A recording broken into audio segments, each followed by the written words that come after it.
Selamat pagi pemirsa, apa kabar Anda di pagi hari ini? Senang sekali, saya Graciela Taime dapat menjumpai Anda dalam Berita Papua.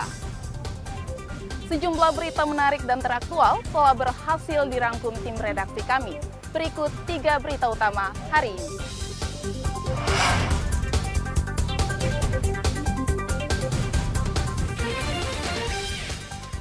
Masuk musim kemarau, lahan di Wasur Merauke terbakar. Tentara di perbatasan Papua Nugini rutin berpatroli mengecek patok.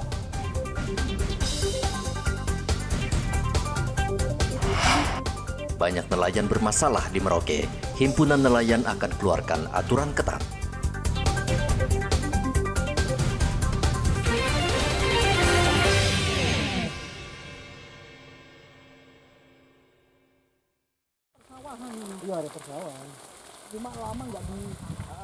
Kebakaran lahan Rabu kemarin terjadi di kawasan Wasur, Merauke, Papua Selatan.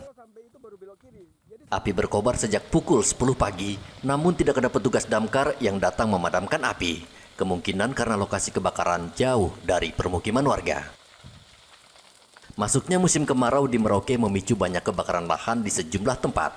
Api umumnya membakar semak belukar serta lahan pohon pisang dan cabai. Akhirnya petugas BPBD Merauke datang, namun hanya memantau. Jika berdampak luas, maka petugas akan segera memadamkan api. Kayaknya ini cuma kelalaian masyarakat mungkin aja. Kelalaian Pak ya? Iya, dia nggak sengaja nih. Kalau lihat dari risikonya, memang kan ini areal bekas persawahan. Cuma lama tidak pernah digarap. Itu ya. yang membuat mungkin rumput tumbuh jadi ya coba musim kemarau.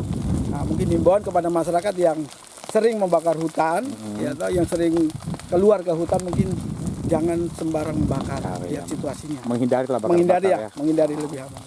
Kebakaran lahan yang jauh dari permukiman warga sering terjadi dan biasanya didiamkan saja, hingga kebakaran padam dengan sendirinya. Muhammad Ridwan melaporkan dari Merauke, Papua Selatan.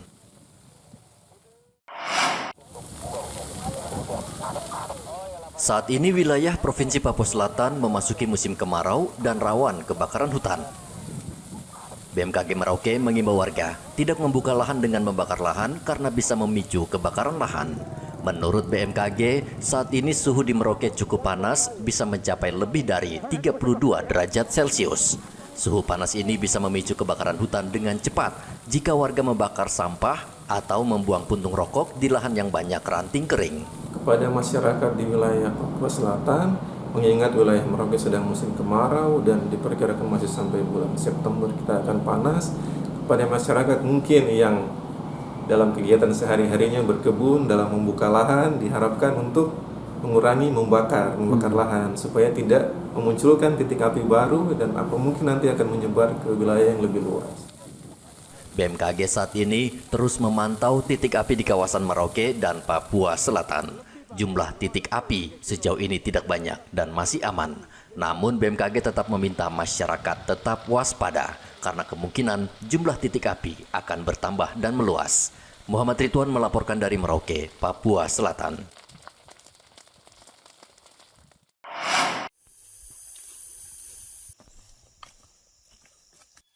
Satuan Tugas Pengamanan Perbatasan Batalion Infanteri 122 Tombak Sakti, Pos Moso, melaksanakan patroli patok batas negara dengan Papua Nugini yang panjangnya sekitar 17 km. Patroli patok batas negara ini dipimpin langsung dan Pos Moso, Letda Infanteri Muhammad Tamrin Lubis, beserta 13 anggota. Mereka berjalan kaki menyusur perbatasan yang memakan waktu selama 5 hari. Medan yang dilewati sangat berat, anggota harus menembus hutan lebat, melintasi sungai, rawa, dan bukit yang curam. Saat tiba di lokasi patok batas, anggota membersihkan sekitar patok dan mengganti bendera yang sudah lusuh dengan yang baru. Melaksanakan patroli patok perbatasan di MM21, berjarak kurang lebih sekitar 18 km dari pos kami yang kami tempuh selama 5 hari 4 malam. Dan ini memang tugas tanggung jawab kami sebagai Satuan Penugasan Pengamanan Perbatasan untuk meyakinkan kondisi patok batas tidak ada pergeseran dan meyakinkan situasi wilayah di wilayah tanggung jawab kami mulai dari perkampungan sampai dengan garis batas dalam kondisi aman.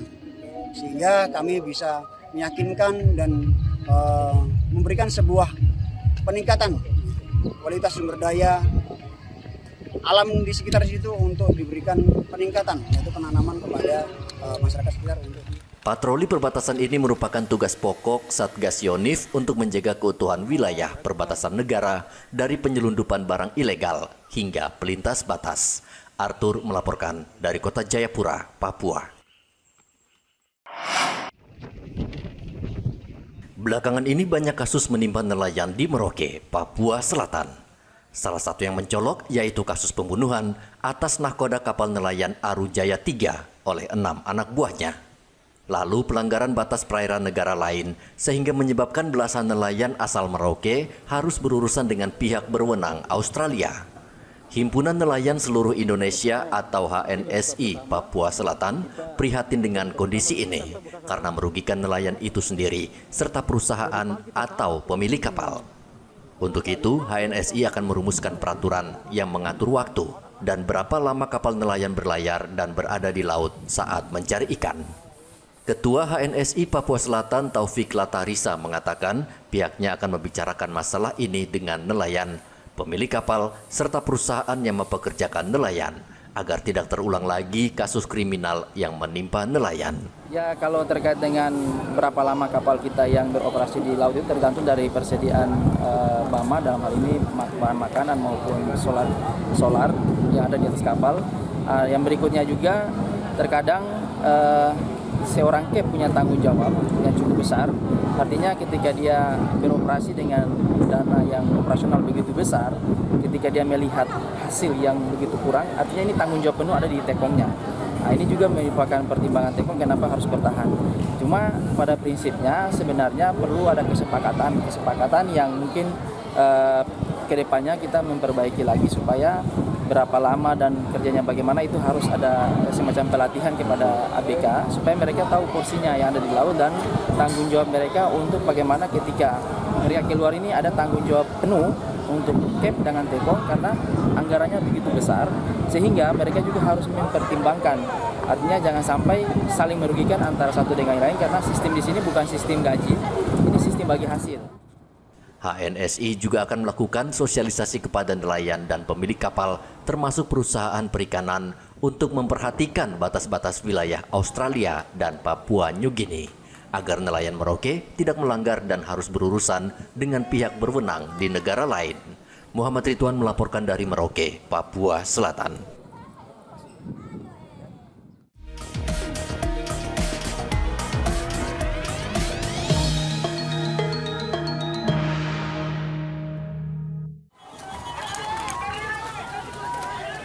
Polres Mimika dan Brimopolda Papua menggelar simulasi pengamanan Pilkada serentak.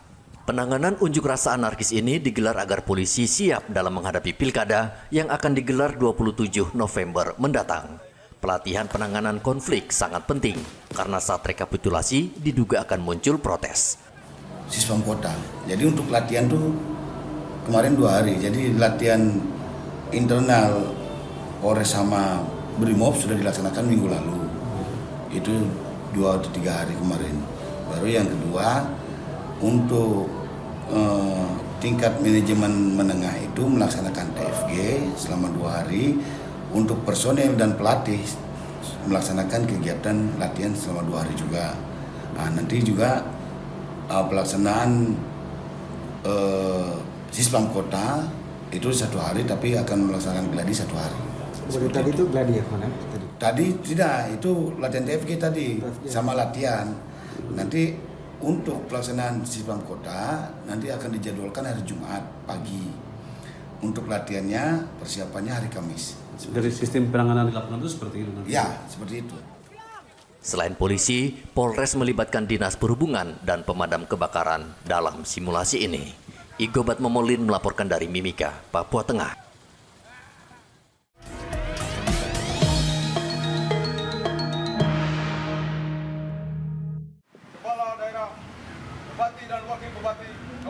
Polres Kepulauan Yapen menggelar apel pasukan Operasi Mantap Raja Kartens 2024 untuk mengamankan Pilkada. Upacara berlangsung di halaman Mako Polres Kepulauan Yapen dan dipimpin langsung Kapolres Kepulauan Yapen, Kompol Ardian Uki Hercahyo. Kompol Ardian Uki Hercahyo mengatakan apel gelar pasukan bertujuan untuk memastikan dan mengecek kembali kesiapan personel dan sarana untuk mengamankan pilkada mendatang di Kabupaten Kepulauan Yapen. Gelar pasukan merupakan bentuk pengecekan kesiapan personel yang mengawaki operasi Mantap Raja Klaten 2024 sehingga pilkada 2024 dapat terselenggara aman dan lancar. Pilkada tahun 2024 adalah pesta demokrasi terbesar yang akan menjadi bukti kematangan demokrasi Indonesia dan sekaligus menjadi titik penentuan masa depan bangsa. Melihat penting hal tersebut, maka seluruh komponen bangsa tentunya harus berpartisipasi penuh guna menyukseskan Pilkada 2024. Dalam mengamankan Pilkada 2024 ini, Polri didukung oleh TNI, instansi lain terkait, serta mitra Kamtibmas lainnya. Kapolres mengingatkan kembali kepada personel untuk memastikan kelengkapan pribadi, sarpras, dan peralatan penunjang lainnya. Ia meminta anggota melaksanakan tugas pengamanan dengan penuh tanggung jawab, humanis, dan profesional. Eman Beta melaporkan dari Kabupaten Kepulauan Yapen, Papua.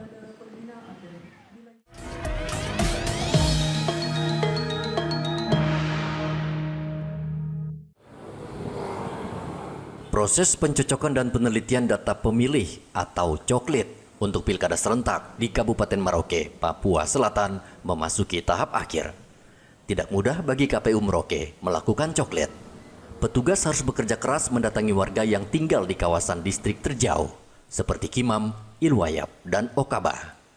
Tidak jarang, petugas harus menelan kekecewaan karena sudah jauh-jauh datang, warga yang ditemui tidak ada di tempat. Seperti sebagian besar warga di daerah ini bekerja mencari nafkah di hutan.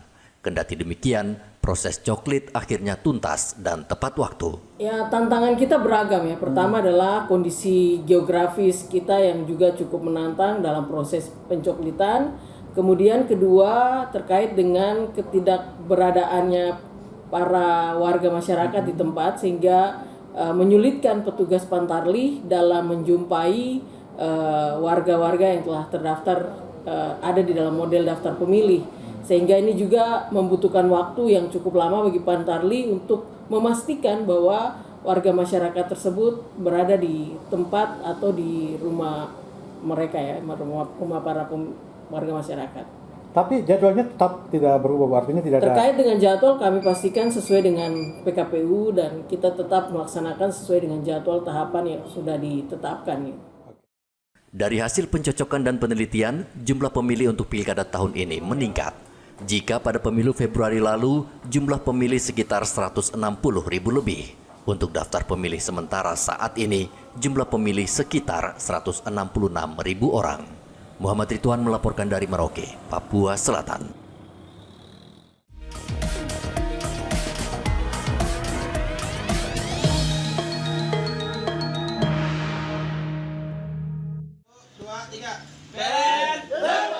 Petugas PLN mendatangi satu persatu rumah di pedalaman 4 kabupaten untuk memasang token listrik gratis. Ada 9.000 rumah di 4 kabupaten, yaitu Nabire, Paniai, Deiyai, dan Dogiai, yang mendapat bantuan pemerintah Provinsi Papua Tengah mendapat pelayanan listrik gratis. Selama ini mereka di pedalaman tidak bisa menikmati listrik karena biayanya mahal. Warga senang dengan program Papua Tengah Terang. Pemerintah provinsi memasang jaringan listrik ke ribuan rumah masyarakat kurang mampu. Kerjasama dengan PLN Papua tersebut merupakan salah satu upaya Pemprov Papua Tengah untuk mensejahterakan masyarakat. Untuk Ibu PJ dan seluruh jajaran atau panitianya yang mengisikan, di mana mengisikan itu pulsa gratis, saya mewakili Kabupaten Deiyai, kami mengucapkan terima kasih banyak. Tuhan memberkati. Terima kasih banyak kepada Ibu PJ yang mana memberikan pulsa gratis bagi saya. Tuhan akan memberkati pelayananmu. Terima kasih PJ Gubernur dengan kerjasama dengan PLN Dogiai atas pulsa gratis yang diberikan kepada kami pelanggan. Saat ini, listrik merupakan kebutuhan primer bagi masyarakat. Aktivitas apapun membutuhkan listrik. Arthur melaporkan dari Nabire, Papua Tengah.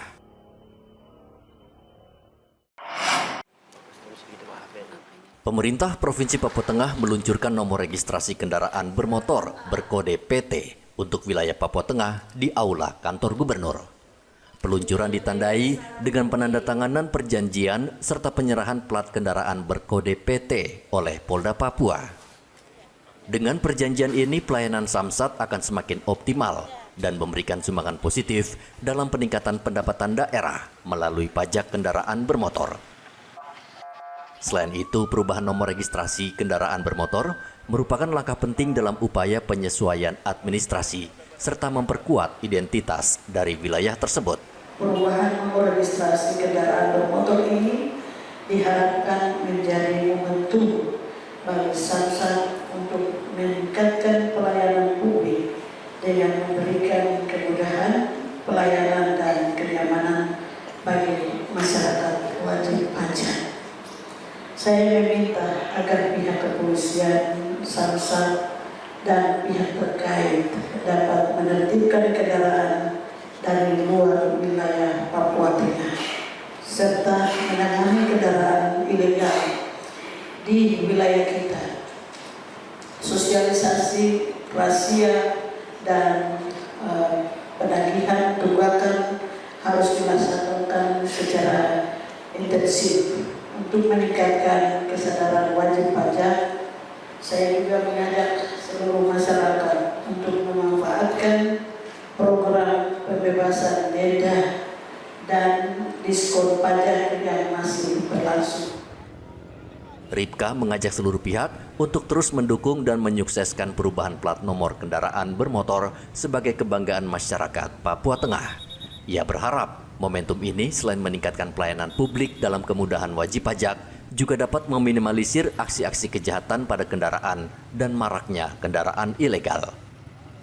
Dari Nabire, Papua Tengah, Hendra melaporkan. Pemirsa, informasi tadi sekaligus mengakhiri jumpa kita dalam Berita Papua. Saya Graciela Taime mewakili seluruh tim redaksi yang bertugas menyampaikan terima kasih. Selamat beraktivitas, sampai jumpa. Wanyambe.